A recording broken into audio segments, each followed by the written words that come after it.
اب کچھ بات کرتے ہیں فوڈ اتھارٹی کی کارروائیوں بارے۔ عوام تک معیاری گوشت کی فراہمی کا مشن، بین الاقوامی طرز پر مذبح خانوں کی ری ماڈلنگ کا فیصلہ۔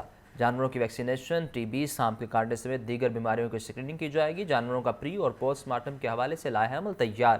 ڈی جی فوڈ اتھارٹی کی زیر صدارت اجلاس میں اہم فیصلے کیے گئے۔ چیف رپورٹر عمران اکبر سے مزید جانتے ہیں، بتائیے عمران۔ دیکھیے اسامہ، یہ ایک بڑا اہم فیصلہ کیا گیا ہے جس میں چیف سیکرٹری پنجاب کی ہدایت پر بین الاقوامی طرز پر مذبح خانوں کی ری ماڈلنگ کرنے کا فیصلہ کیا گیا۔ D G food authority Asim Javed کی technical wing, additional secretary livestock, additional secretary local government کے ساتھ میٹنگ سامنے آئی ہے، جس میں تمام مذبح خانوں کو بین الاقوامی طرز پر ری ماڈلنگ کرنے اور پری مارٹم پوسٹ مارٹم کے حوالے سے لائحہ عمل تیار کیا جائے گا۔ اس پر ڈی جی فوڈ اتھارٹی کا کہنا ہے کہ لائف اسٹاک و ڈیری ڈیولپمنٹ اور پنجاب فوڈ اتھارٹی افسران پر مشتمل ٹاسک فورس بنائی جائے گی۔ جانوروں کی ویکسینیشن ریکارڈ اور قبل ٹی ہاؤس اور اس کے ساتھ ساتھ سانپ کے کاٹنے اور دیگر بیماریوں کی اسکریننگ کو بھی لازمی بنایا جائے گا۔ اس وجہ سے صفائی ہائیجین پر کوئی کمپرومائز نہیں ہوگا، جبکہ کیڑے مکوڑوں کے خاتمے ورکرز کے میڈیکل بھی لازمی کیے جائیں گے۔ عاصم جاوید کا کہنا ہے حادثوں کے بعد جانوروں کا معائنہ لازم حفظان صحت اور ماحولیاتی آلودگی کے حوالے سے بھی اس کے اصولوں کے مطابق کیا جائے گا۔ متعلقہ محکموں کے قوانین تفصیلی جائزہ اور ضروری ترامیم بھی تجاویز کا حصہ ہے۔ اس کے ساتھ ساتھ عاصم جاوید کا یہ بھی کہنا ہے کہ مقرر کردہ ایس او پیز پر عمل درآمد لازم قرار دیا گیا ہے۔ معیار کو بہتر بنانے کے لیے مرحلہ وار قوانین کا اطلاع کیا جائے گا اور اس کے ساتھ ساتھ میٹ ہینڈلرز کی ٹریننگ اور گوشت کی تفصیل تک تمام مراحل کی کڑی نگرانی کی جا رہی ہے۔ لائف اسٹاک سے تمام سلاٹر ہاؤس، فارم ہاؤسز، مرغی شیڈز کا ڈیٹا حاصل کیا جائے گا۔ عاصم جاوید کا یہ بھی کہنا ہے کہ تمام تر ریکارڈ آن لائن مرتب کیا جائے گا، جبکہ بیمار مردہ جانوروں کے گوشت کے خوراک میں استعمال ہر صورت روکا جائے گا۔ D G food authority Punjab بھر میں مذبح خانے پنجاب فوڈ اتھارٹی لائسنس کے بعد ہی فعال کیے جا سکیں گے۔ غیر منظور شدہ جگہ پر یا بیمار جانوروں کے ذبح کرنے والے افراد کے خلاف قانونی کارروائی عمل میں لائی جائے گی۔ وزیر اعلیٰ پنجاب کے ویژن کے مطابق معیاری خوراک کی فراہمی کے لیے تمام تر وسائل بروئے کار لائے جا رہے ہیں۔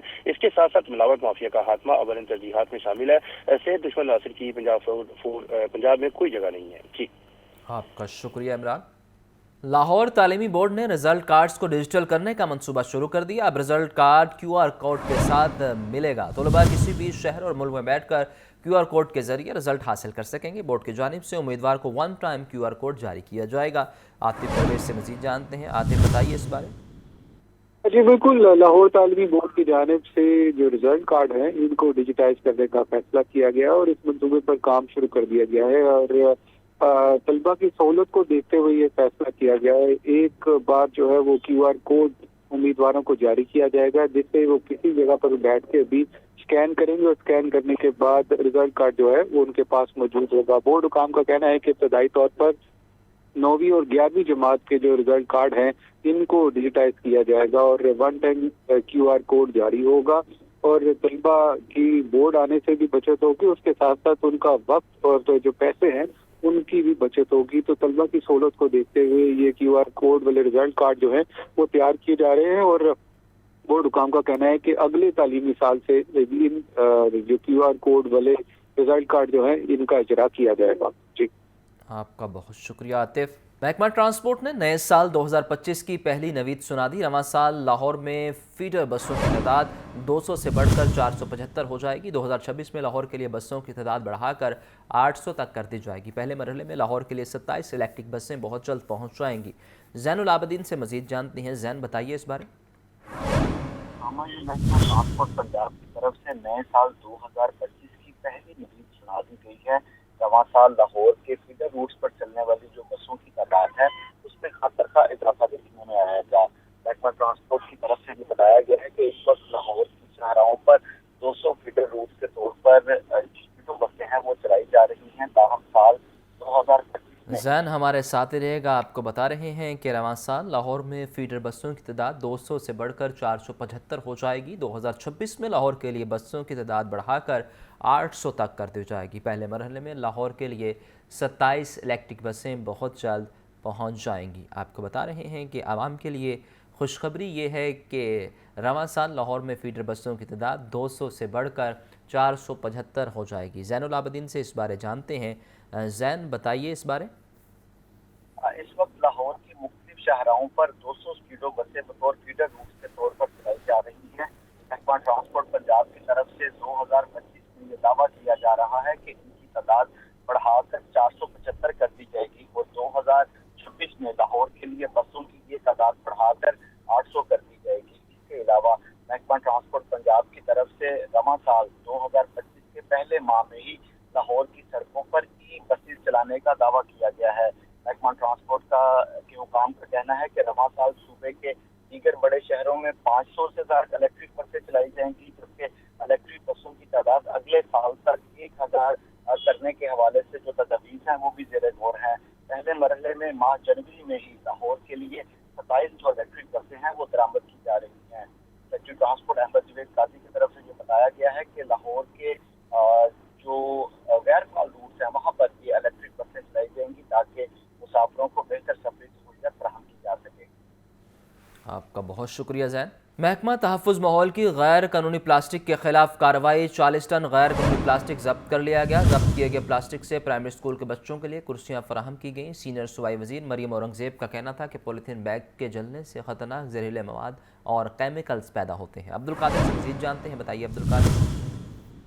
जी बिल्कुल, महकमा तहफ़्फ़ुज़ माहौल पंजाब की जानिब से जो है वो प्लास्टिक बैग के हवाले से जो कार्रवाइयाँ की गई हैं उसकी रिपोर्ट जारी की गई, जो कि 5 जून 2024 से 2 जनवरी तक है। और इस रिपोर्ट के मुताबिक जो है 40 टन से ज्यादा गैर कानूनी प्लास्टिक जो है वो जब्त किया गया और इस प्लास्टिक को रिसाइकल करके इससे जो है वो कुर्सियां बनाई गई, जो कि लाहौर और फैसलाबाद के मुख्तलिफ स्कूलों में प्राइमरी के बच्चों के लिए फराहम की गई हैं। लाहौर के मॉडल बाजार में बच्चों के लिए इसी प्लास्टिक से प्ले एरिया बनाया गया, जबकि अस्पतालों में जब्त शुदा प्लास्टिक से बेंचेस, गवर्नमेंट के दफातर में जो है वो कुर्सियां फराहम की गई हैं।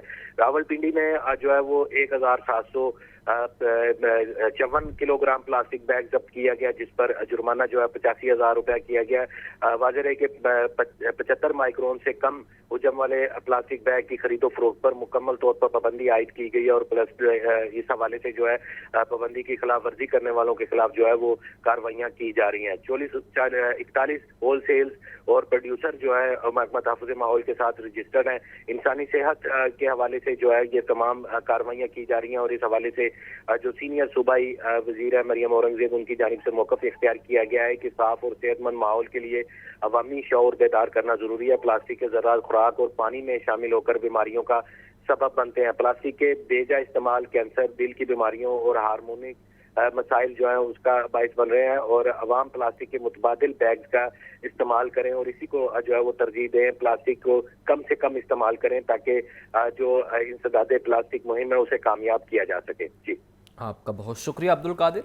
9 मई को मुस्लिम लीग नून का ऑफिस जलाने समेत 5 मुकदमात पर समात। गैर हाजिरी की वजह से बरजमानत मुल्जिमान पर फर्द जुर्मायत न हो सकी।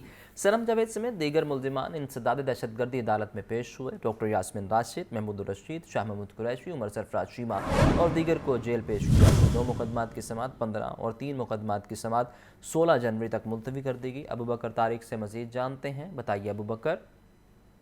जी बिल्कुल, इस दहशतगर्दी अदालत में 9 मई को मुस्लिम लीग नून का ऑफिस जलाने समेत 5 मुकदमात पर समात हुई, जबकि बरजमानत मुल्जिमान की गैर हाजिरी की वजह से मुल्जिमान पर फर्द जुर्माना हो सकी है। सोशल मीडिया एक्टिविस्ट सनम जावेद समेत दीगर जो बरजमानत मुल्जिमान है वो अदालत में पेश हुए और मुस्लिम लीग नून का ऑफिस जलाने के 2 मुकदमात की समात 15 जनवरी तक मुलतवी हुई है, जबकि शेरवाह पुल पर तकारीर और जलाओ घराव समेत 3 मुकदमात की समात जो है वो 16 जनवरी तक मुलतवी की गई है।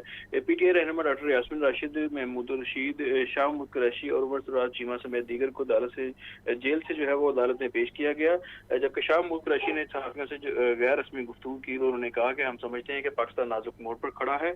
अमेरिका के जो है डिप्टी एडवाइजर ने हमारे न्यूक्लियर और मिसाइल सिस्टम की बात की है। मेरी दुआ है कि ये मुज़ाकरात किसी मंतकी नतीजे पहुंचे। मुज़ाकरात की सूरत जो है वो पाकिस्तान को है, जबकि तहरीक इंसाफ को नहीं है। ये मुस्बत नतीजे पर जाने की चाहे, वरना ये हुकूमत जो है वो डगमगा जाएगी। हुकूमत पूरा करती है या नहीं वो बात की बात है, पहले मुज़ाकरात होने दें। ताहम अदालत ने जो है वो दोनों केसेस की समाअत जो है वो 15 और 16 जनवरी तक मुलतवी की है। जी, बहुत शुक्रिया अबू बकर तारिक, आप हमें तफसीलन आगाह कर रहे थे। अहम केसेस हैं उन बारे आपको बताएं तो 9 मई जलाओ घराव की केस की समाअत हुई है और गैर हाजिरी की वजह से बरजमानत मुल्जिमान पर फर्द जुर्मायत न हो सकी। सनम जावेद समेत दीगर मुल्जिमान इंसदाद दहशतगर्दी अदालत में पेश हुए। डॉक्टर यास्मीन राशिद, महमूद रशीद, शाह महमूद कुरैशी, उमर सरफराज चीमा और दीगर को जेल से पेश किया गया।